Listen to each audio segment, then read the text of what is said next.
एक मित्र ने लिखा है, रोज़मर्रा की ज़िंदगी में हम कुछ न कुछ करते ही रहते हैं। जो भी हमारे सामने परिस्थिति आती है उसको अपने हिसाब से जो उचित लगता है वैसे डील करते हैं।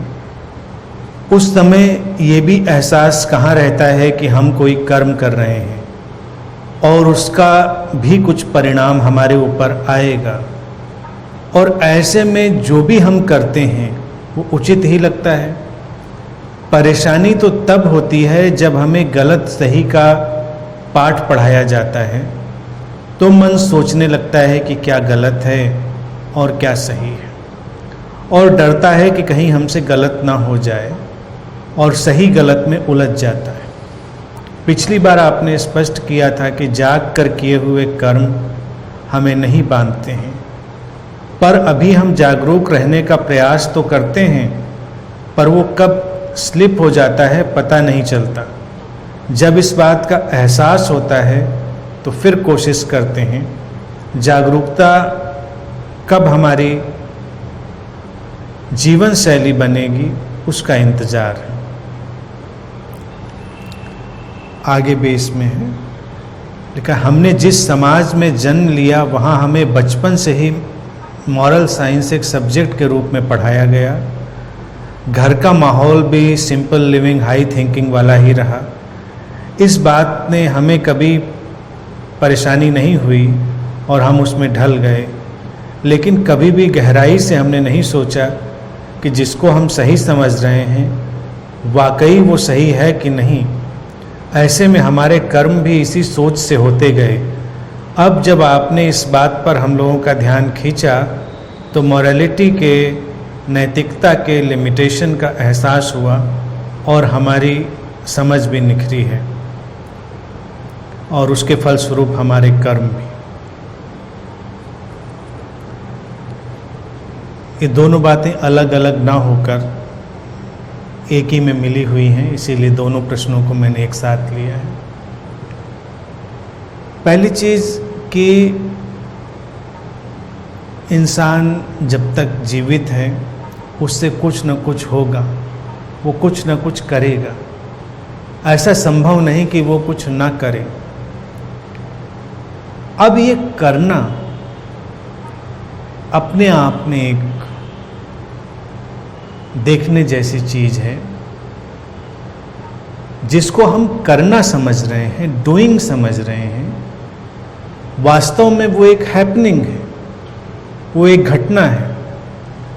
तो समस्या कर्मों की व्यवस्था में ये नहीं है कि हम क्या करते हैं। समस्या कर्मों की व्यवस्था में है कि हम उनसे अपने को आइडेंटिफाई कर लेते हैं, उनसे अपना जोड़ बना लेते हैं, तादाद में पैदा कर लेते हैं। तब हम जो भी करते हैं वो हमें लगता है ये मेरा किया हुआ है, ये मेरा कर्म है। समस्या वहाँ से पैदा होती है। और फिर जैसे भी समाज और परिवेश में हम बढ़ते हैं वहाँ अलग अलग किस्म के सही गलत के पैमाने होते हैं, और सही गलत का इतना उलझा हुआ जाल है कि इसके बहुत सारे दायरे समानांतर चलते रहते हैं, पैरेलल वो मूव होते रहते हैं। एक तो हम किसी देश में पैदा हुए तो उस देश की एक खास किस्म की मानसिकता होती है जो सही गलत का एक अपना ढंग रखती है। फिर हम जिस इलाके में हैं, देश बड़ा है तो उसकी एक छोटी सी जगह है, लोकेलिटी है, जब हम उसमें रहते हैं वहाँ की अपनी मान्यताएं हैं सही गलत की। यहाँ तक कि एक एक परिवार जो एक एक यूनिट बनती है उसकी भी अपनी अलग अलग मान्यताएं और परंपराएं चलती रहती हैं। अगर हम एक एक परिवार का भी विश्लेषण करें तो हमको लगेगा कि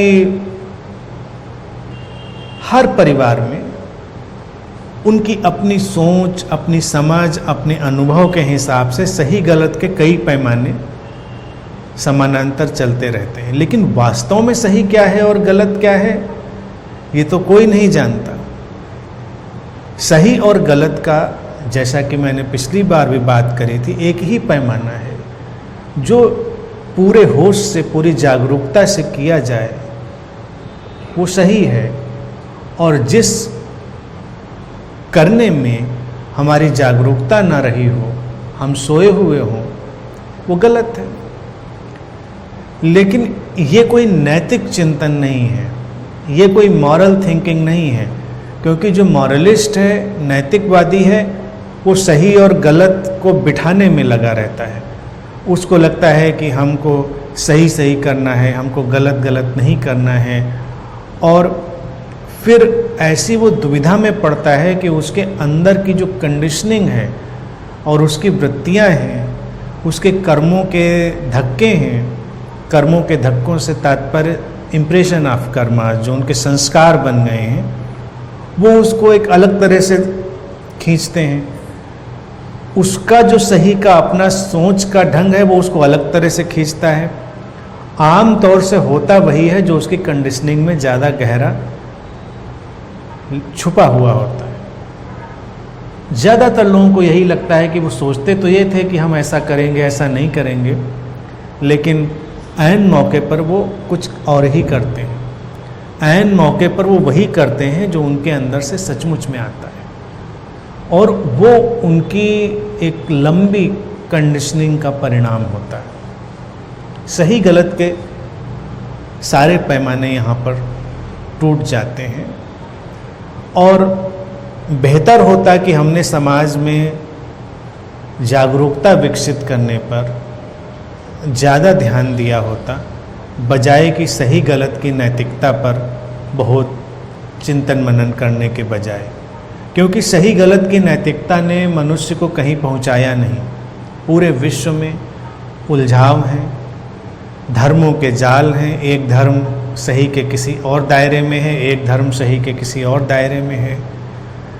अलग अलग टुकड़ों में बटी हुई है पूरी दुनिया सही और गलत के नाम पर। तो इसलिए उसका कोई मोटा मोटा निर्धारण तो हो नहीं सकता। मुख्य चीज़ यही है कि हम अपनी संवेदनशीलता को विकसित करें। हमारी संवेदनशीलता जैसे जैसे विकसित होगी, वैसे वैसे हमारे द्वारा किए जाने वाले कार्यों का जो ढंग है, उनकी जो गुणवत्ता है, उनकी क्वालिटी है, वो बदलेगी। अब प्रश्न में लिखा है कि हम कोशिश करते हैं कि कई बार होश से कर पाएं और कर लेते हैं, और कई बार होश स्लिप हो जाता है।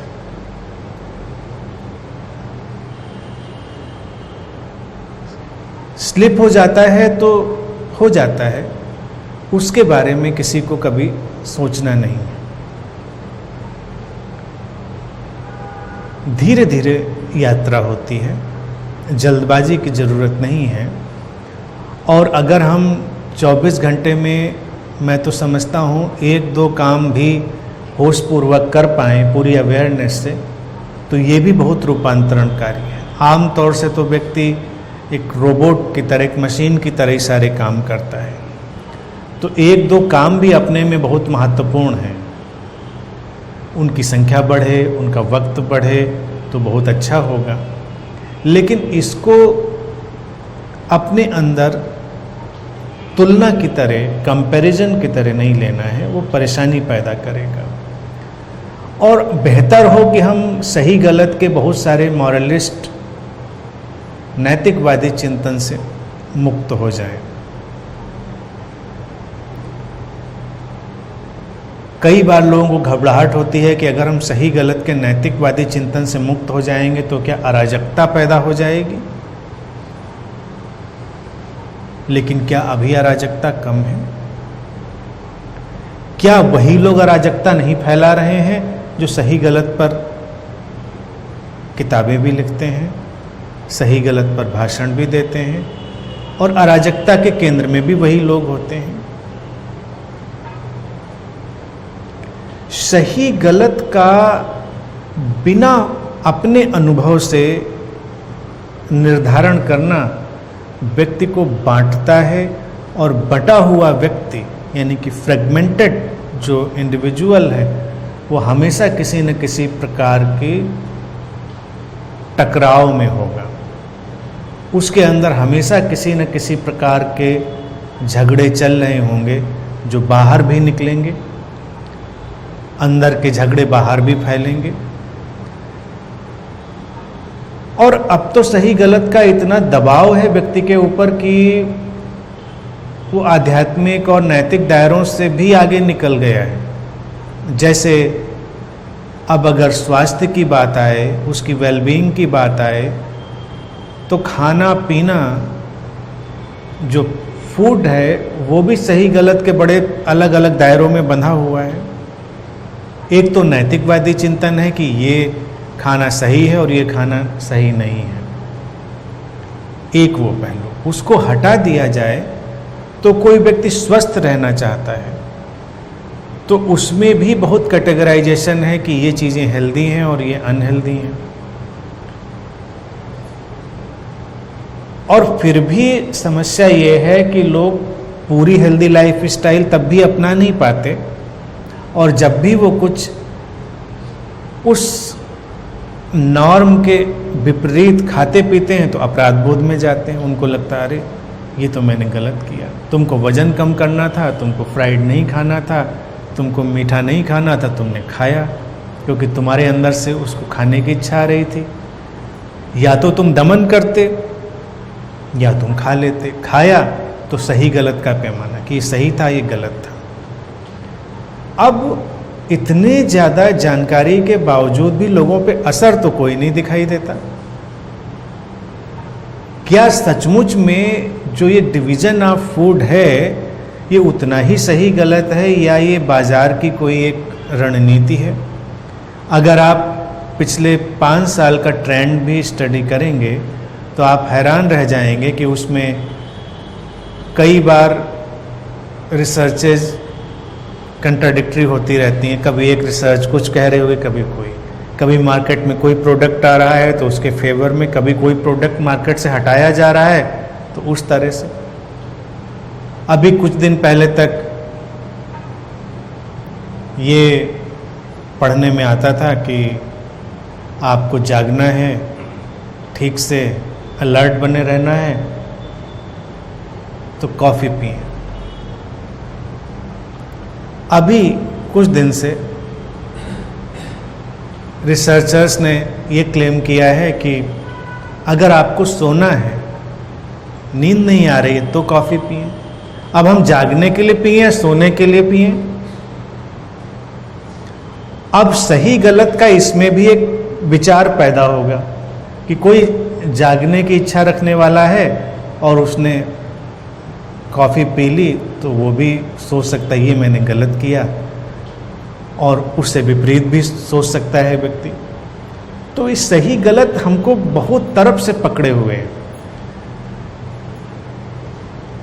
स्पिरिचुअल सजेशन इसमें ये होगा कि अगर तुम्हारा कॉफ़ी पीने का मन हो रहा है तो तुम पूरी अवेयरनेस से, पूरे होश से, पूरी सेंसिटिविटी से कॉफ़ी पी लो, बिना ये इच्छा रखे हुए कि सोना है कि जागना है। और उसका परिणाम वही होगा जो होना चाहिए, विपरीत परिणाम नहीं होगा। बच्चे हैं छोटे, उनको देखो, उनके ऊपर वो चिंतन और वो नॉलेज नहीं आया है। आम तौर से वो खुश रहते हैं, आम तौर से वो स्वस्थ रहते हैं, और उनकी सारी चीज़ें उनके अंदर से, उनकी अपनी इनबिल्ट अवेयरनेस से चल रही हैं। उनकी जो बॉडी कॉन्शियसनेस है या उनकी जो बॉडी विजडम है वो उनको गाइड कर रही होती है। पहले के वक्त में बच्चे पैदा होते थे, बड़े हो जाते थे, और इतिहास तो यही कहता है कि ज़्यादा ही स्वस्थ हुआ करते थे लोग। आजकल पैदा होते हैं और बच्चे को स्वस्थ बनाने के लिए माँ बाप उसके पीछे लग जाते हैं।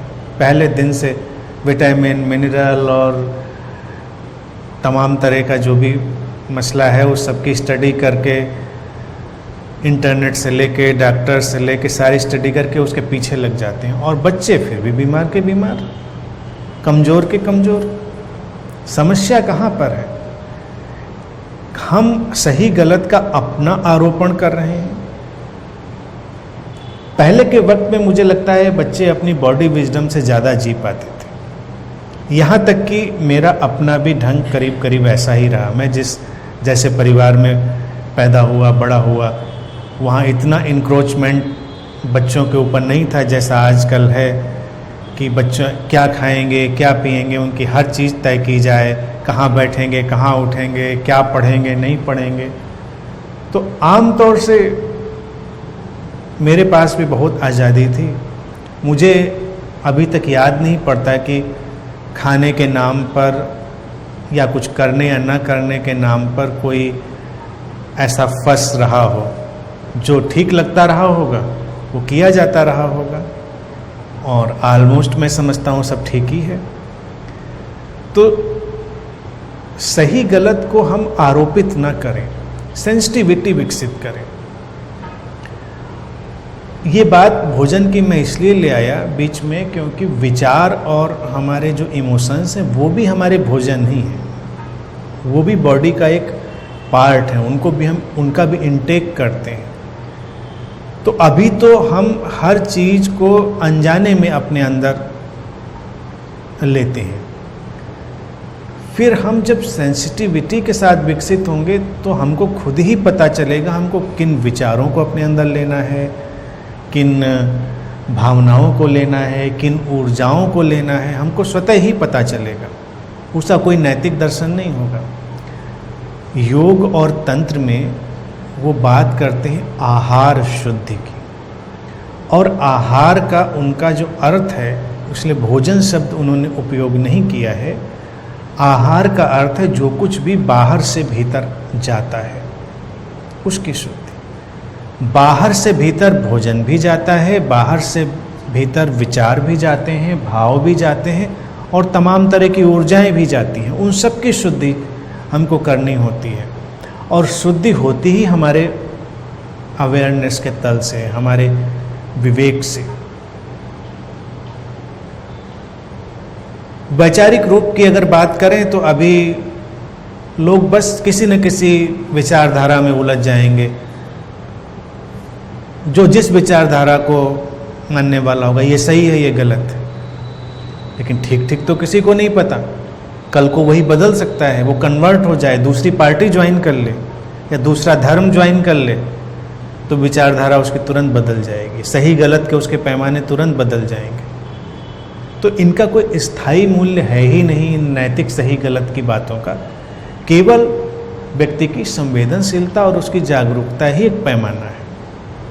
मुझे तुमसे प्रेम होना चाहिए, ये सही है या गलत, इसको हम नैतिक रूप से क्यों देखें? हम ऐसे क्यों नहीं देखते हैं कि जब आपस में प्रेम होता है तो उसका परिणाम कैसा होता है? अगर वो सुखद होता है तो वो हमारी चुनने की स्वाभाविक प्रवृत्ति होगी, और वो स्वाभाविक प्रवृत्ति है शांति की, प्रसन्नता की, प्रेम की। जो चाहत है, जो उनको ढूंढने की या उन तक पहुंचने की प्रवृत्ति है, वो स्वाभाविक है, नेचुरल है। उसको सिखाने की ज़रूरत नहीं है किसी को कि तुमको ऐसा करना चाहिए। दुनिया में हर व्यक्ति वही चाहेगा, इधर से या उधर से उसके रास्ते कैसे भी हो सकते हैं। वो शांत होना चाह रहा है, प्रसन्न होना चाह रहा है, वो ठहरना चाह रहा है।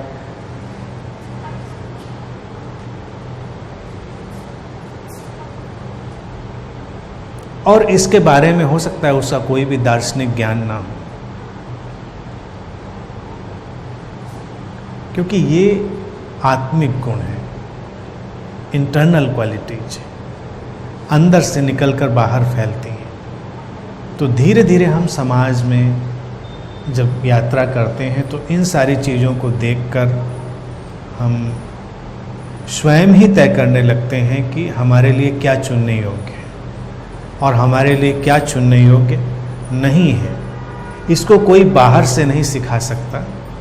बाहर से सिखाने में व्यक्ति कभी भी विकसित नहीं हुआ है, तो उसको बड़े ही सहजता से, तो धीरे धीरे संवेदनशील हों, विकसित हों, और फिर हमारी जो एक इंटरनल विजडम है वो स्वतः ही चुन लेगी जो चुनने जैसा है। और रहा सवाल कर्मों का, उसकी बात केवल समझने के लिए है, लेकिन अगर कोई कर्मों पर ही अटक जाए तो उसकी यात्रा बड़ी विचित्र हो सकती है। कौन सा कर्म करें, कौन सा न कर्म करें।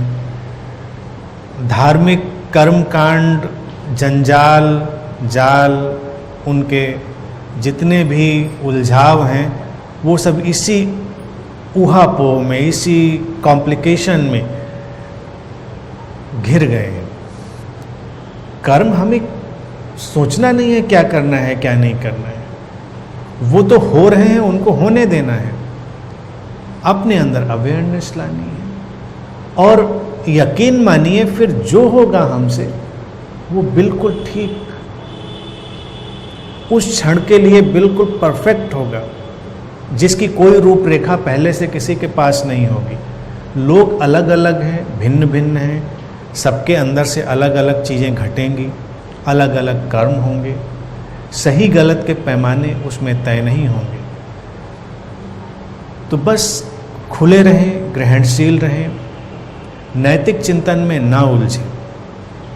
रहा सवाल और मोटी बातों का, हिंसा का, अहिंसा का, तो अपने अंदर जब हम जागेंगे तो इतना साफ दिखाई देगा कि हमें किसी को चोट नहीं पहुंचानी।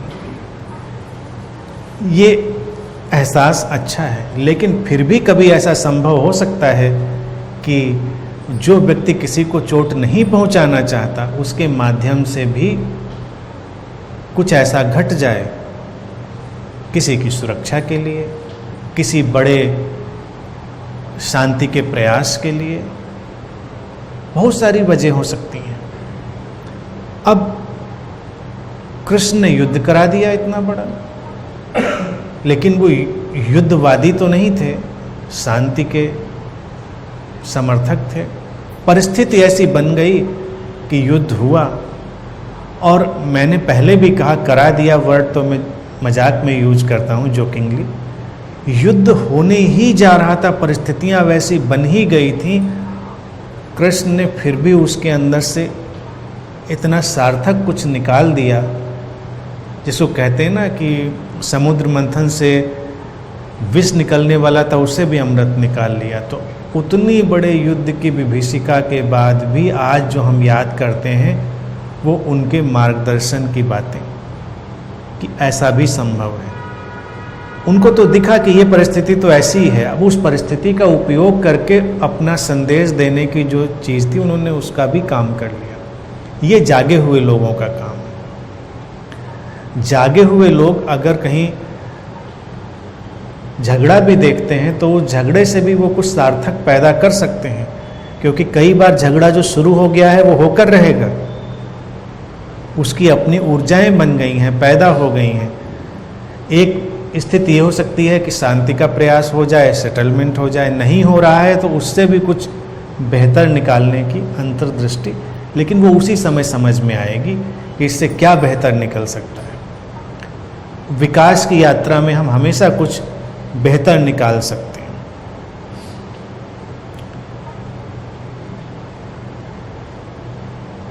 जैसे अपने शरीर की ही यात्रा पर हम देखें, बचपन से लेकर वृद्धावस्था तक यात्रा है, जा रही है। जो चीज़ें बचपन की थी वो बचपन की थी, जो युवावस्था की थी, यंग एज की थी, वो उसकी थी, उनके अपने गुण थे, अपनी क्वालिटीज़ थी। फिर हम मैच्योर हो रहे हैं, परिपक्व हो रहे हैं, वृद्ध हो रहे हैं, उसके अपने गुण और अपनी विशेषताएं हैं। लेकिन समाज ने कुछ ऐसा अपरोक्ष, इनडायरेक्ट मैसेज सही गलत का दे दिया है कि जैसे युवावस्था सबसे बेहतर है, तो लोग युवा बने रहने में ही लगे रहते हैं और बाज़ार का 80% जो इन्वेस्टमेंट है वो लोगों को युवा बनाने रखने में ही है। चाहे वो जिम हो, ब्यूटी प्रोडक्ट्स हों, यहाँ तक कि बहुत सारे स्पिरिचुअल कल्ट भी इसी पर काम कर रहे हैं। बहुत सारे हीलिंग मेथड्स, ध्यान की विधियाँ, वो अपने साथ एक बात ये भी ऐड कर देती हैं उनके लाभ में, अगर आप ये ध्यान करते हैं या ये विधि करते हैं तो आप ज़्यादा युवा बने रहते हैं। क्या युवा बना रहना ही कोई गुण है? इतने युवा हैं, क्या हुआ? मतलब उससे कुछ खास चीज़ निकल आती है? लेकिन अगर हम नैसर्गिक रूप से नेचुरल बढ़ रहे हैं, उम्र की तरफ बढ़ रहे हैं, तो उसकी गरिमा, उसके सौंदर्य और उस परिपक्वता से बहुत कुछ सार्थक और सुंदर निकाल सकते हैं, अभिव्यक्त कर सकते हैं। उसके अपने धरातल है। हम पिछली किसी चीज़ को नहीं पकड़ते, उनको वहीं का छोड़ते हैं, आगे जाते हैं। तो कर्मों की यात्रा में व्यक्ति को यही देखना है कि वो बस आगे जाता है, पीछे कहीं नहीं जाता, पीछे किसी भी चीज़ को पकड़ता नहीं, और सब हो रहा है उसको तो बस उसको अच्छे से अच्छे होने देना है। हम रजिस्ट करके ही तो गड़बड़ करते हैं। शरीर की यात्रा की बात मैंने इसीलिए करी कि हम क्या कर सकते हैं, हमने क्या किया। अपने बड़े होने में हमने क्या किया? कुछ भी नहीं किया, बस शरीर बड़ा होता चला गया। विचार भाव सब वो आते चले गए। कोई क्षण याद करके बताएं जब आपने उनको लाकर इकट्ठा करके अपने अंदर डाला हो। कब कहाँ से आए किसी को पता नहीं। शरीर कब इतने से इतना इतना इतना बड़ा हो गया किसी को पता नहीं। कहाँ से आया, कैसे बना, किसी को नहीं पता, और कहाँ जाएगा ये भी किसी को नहीं पता। तो जब ये सब हो रहा है तो इसको होने देना, इसमें कर्म तो कहीं इन्वॉल्व नहीं है। लेकिन इसमें भी कई लोग कर्म को इन्वॉल्व करके बहुत दुखी हो जाते हैं कि मैंने अपने शरीर का क्या कर डाला। तुमने क्या कर डाला? वो तो वैसा ही होना था, उसकी फंक्शनिंग, उसकी जेनेटिक कोडिंग सब वैसी ही बन के आई थी। तुमने 10 बार दुबले होने का प्रयास किया, 20 बार तुम नहीं हो पाए, 10 बार हुए तो क्या कर लिया, और नहीं हुए तो क्या कर लिया। उससे जीवन की क्वालिटी या गुणवत्ता पे तो कोई फ़र्क नहीं पड़ा। आजकल ये भी बहुत बड़ी इंडस्ट्री है, उस पर भी बहुत इन्वेस्टमेंट है जिसका कोई हासिल नहीं है। कर्म की बड़ी सहज अवधारणा यही हो सकती है कि जो है उससे प्रेम करें। खुद जैसे हैं उसको प्रेम और सम्मान से देखें, और फिर वो अपने एक ठीक ढंग पर अपने आप पहुंचता है। चाहे वो शरीर हो, बाहर की व्यवस्थाएं हों, कुछ भी हो, हमारे प्रेम और जागरूकता के साथ ही वो ठीक वैसा हो जाता है जैसा उसे होना चाहिए। और कैसा होना चाहिए इसकी ठीक ठीक रूपरेखा कोई नहीं बता सकता।